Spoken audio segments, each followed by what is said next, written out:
లగచర్లలో మరోసారి టెన్షన్ పారిశ్రామికవాడ భూసేకరణ సర్వే అంటూ వచ్చిన అధికారులను అడ్డుకునే ప్రయత్నం చేశారు గిరిజనులు. గత అనుభవాలను దృష్టిలో పెట్టుకొని అప్పటికే భారీగా మోహరించిన పోలీసులు ప్రజలను అడ్డుకోవడంతో పరిస్థితి తోపులాటకు దారితీసింది. ఉద్రిక్తంగా మారింది. ప్లకార్డులు పట్టుకొని ఎక్కడికక్కడ నిరసనలు తెలిపారు గిరిజనులు. ఎట్టి పరిస్థితుల్లోనూ భూములు ఇచ్చేది లేదంటూ తేల్చి చెబుతున్నారు.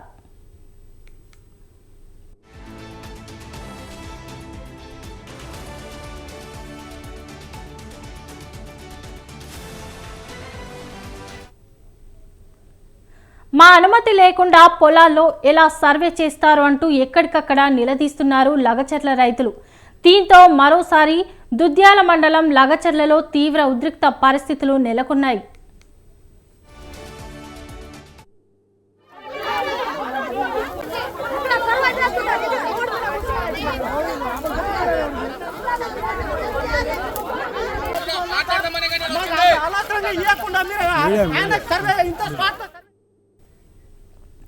ఇటీవలే లగచర్లలో చోటు చేసుకున్న పరిస్థితులను మర్చిపోకముందే మరోసారి టెన్షన్ అన్నట్లుగా పరిస్థితి మారిపోయింది. పారిశ్రామిక వాడ కోసం భూసేకరణ సర్వే చేసేందుకు లగచర్ల వచ్చారు సర్వే అధికారులు. రోటిబండ తండా వద్ద సర్వే చేసేందుకు ప్రయత్నించగా గిరిజనులు అధికారులను అడ్డుకునే ప్రయత్నం చేశారు.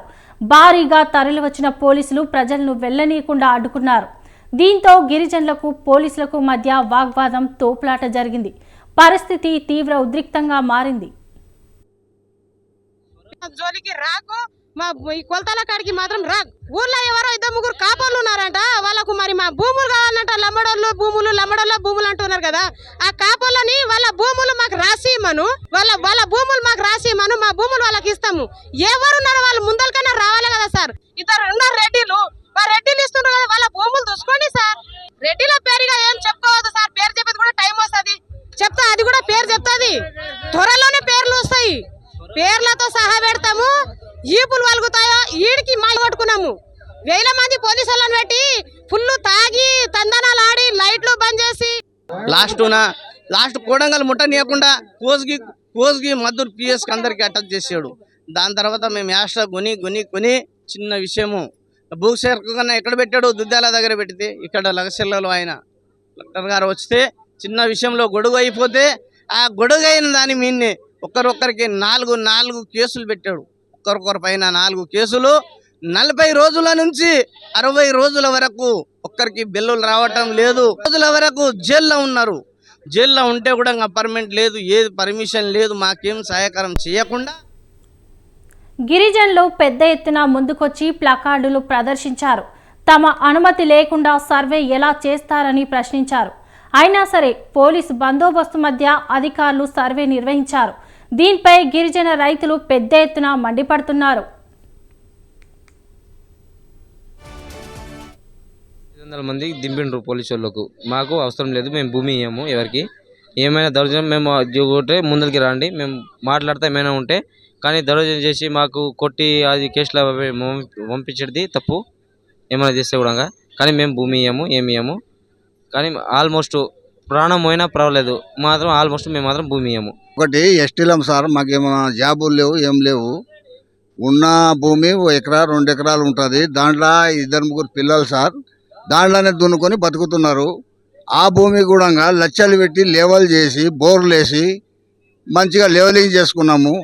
మరి అటువంటి భూమి మాకు ఇక్కడ దొరకాలి. మేము ఎక్కడ సీఎం రేవంత్ రెడ్డి సొంత నియోజకవర్గం కొడంగల్ పరిధిలోని లగచర్ల, హకీంపేట, పోలేపల్లి, రోటిబండ తండా, పులిచెర్లకుంట తండాలో ఫార్మాసిటీ కోసం దాదాపు 1300 ఎకరాలు భూసేకరణ చేయాలని సర్కార్ నిర్ణయించింది.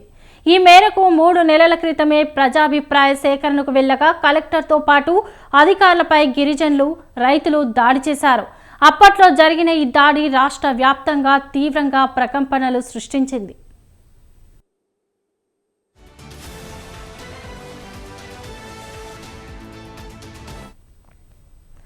ఈ కేసులో రైతులు జైలుకు వెళ్లడం, అనంతరం బెయిల్పై విడుదల కావడం జరిగాయి. ప్రతిపక్షాలు, ప్రజా సంఘాలు పెద్ద ఎత్తున ఆందోళనకు దిగడంతో ఫార్మాసిటీ ఏర్పాటుపై వెనక్కు తగ్గింది రేవంత్ సర్కార్. అయితే అదే స్థానంలో పారిశ్రామిక వాడ ఏర్పాటు చేయాలని నిర్ణయించింది. ఇందులో భాగంగానే భూసేకరణ కోసం సర్వే చేస్తున్నారు అధికారులు. ఇందులో భాగంగానే రోటిబండ తండాకు ఆఫీసర్లు రావడంతో గిరిజన రైతులు అడ్డుకున్నారు. ఉన్న కొద్దీ వ్యవసాయ పొలాలను పరిశ్రమల కోసం లాక్కుంటే తాము ఎలా బ్రతకాలని ప్రశ్నిస్తున్నారు. ఎట్టి పరిస్థితుల్లోనూ భూములు ఇచ్చేది లేదని తేల్చి చెబుతున్నారు గిరిజన రైతులు. ట్రాన్స్ఫారం బంద్ చేసి మా ఇంత పరిస్థితి చేసి మళ్ళీ మా భూమి కాడికి వస్తాడా? ప్రైవేట్ కంపెనీకి అమ్ముకొని వాడు బాగుపడదామని అని మా దగ్గర భూమి ఉండదు అవనికి. రేవంత్ రెడ్డికి నాకు 5 మంది కొడుకులు 10 మంది మన్మన్లు ఆపరేషన్ చేసుకున్నాలే. నేను పెళ్లి చేసి అందరికి ఆపరేషన్ చెప్పియాలి. ఇప్పుడు వాళ్ళకు ఇంత ఇల్లు కట్టే నీకు లేదు, ఇంత ఎసం చేసుకునేకి లేదు, ఇంత భూమి పంట చేసుకునేకి లేదు. మేము ఇక ఆపరేషన్ చేసుకున్నాలే రేవంత్ రెడ్డి బొందకు. మొన్న అనుకూలంగా జరిగింది, అది మాకు తడదలకనో ఎట్లనో అనుకూలంగా దాడి జరిగింది. తండంతా లేపుకోపోయి ఆడవాళ్ళ మొగోళ్ళని జైలు పాలు చేసిండు. 3 నెలలు మురిగిన దాంట్లో మొన్న వచ్చిండ్రు. ఇప్పుడు మొత్తంలో ఆడవాళ్ళు మొగోళ్ళు పేసి వారం పేసిలు ఇక్కడ కదలకుండా ఇక్కడ బతకకుండా కాళ్ళలో ఇప్పుడు కష్టం చేసుకుని బతికేటోళ్ళు. ప్రభుత్వం నిర్బంధంగా వ్యవహరించడం సరికాదంటున్నారు గిరిజనులు. ఈ విషయంలో రేవంత్ సర్కార్ పునరాలోచించాలని, లేదంటే ఆత్మహత్యలే శరణ్యమని తేల్చి చెబుతున్నారు లగచర్ల గిరిజన రైతులు.